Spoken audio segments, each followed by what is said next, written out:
Hello. તમે જો કોઈને ઘેરે રહ્યા હો અને એવું જુઓ કે સવારમાં એ વ્યક્તિ નાહીને 5 વખત તાળી પાડે અને 2 વખત પોતાનું માથું ડાબી જમણી તરફ ઘુમાવે. હવે તમે એમને પૂછશો કે તમે આવું શા માટે કર્યું, તો કહેશે કે મારા પિતાજી આ જ કરતા હતા. પરંતુ તમે તમારા પિતાજીને પૂછ્યું કે આવું કરવા પાછળનું કારણ શું હતું, તો કહેશે પિતાજીએ કહ્યું કે મારા દાદા પણ આવું કરતા હતા. આમ મોટે ભાગે આપણે મગજને તસદી આપ્યા વગર જ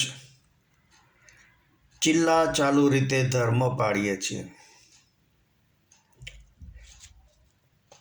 શ્રીનાથજી અને શ્રી કૃષ્ણમાં શું ફર્ક છે પૂછજો કોઈને.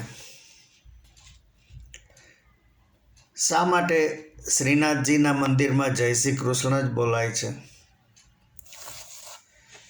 કૃષ્ણના નાના નાનીના નામ જાણો છો?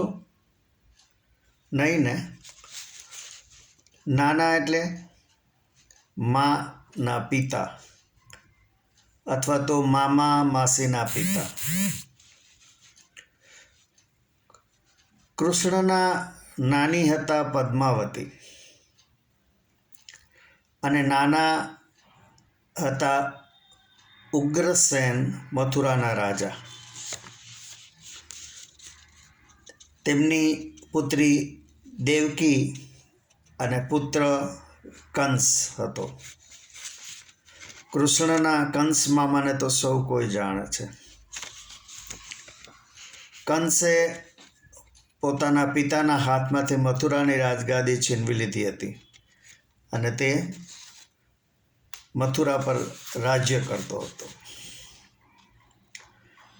કોઈ જ્યોતિષે એવી ભવિષ્યવાણી કરી કે કંસની બહેનનું 8મું સંતાન મામા કંસનો જ વધ કરશે.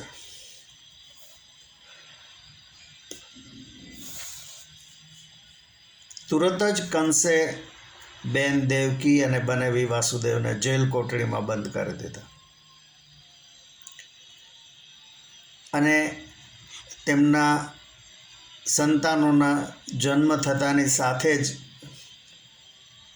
વધ કરી દેવા માંડ્યો. આમ તેણે નવજાત શિશુઓના કે જે તેના જ ભાણેજ અથવા ભાણીઓ હતી તેના વધ કરવાનું ઘાતકી પાપ કરતો હતો. કંસ ઘણો જ શક્તિશાળી હશે, પરંતુ તેની બુદ્ધિમત્તા ઉપર મોટી શંકા ઉત્પન્ન થાય છે. માત્ર બેનને જ જેલમાં રાખી બનેવીને બહાર ફરતા રાખ્યા હોત તો, અથવા તો બંનેને અલગ અલગ કોટડીમાં રાખ્યા હોત તો.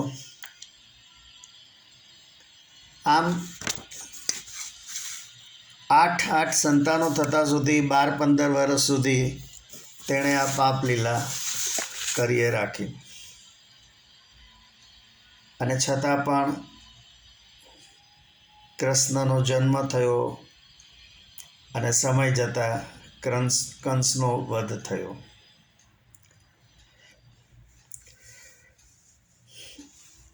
આપને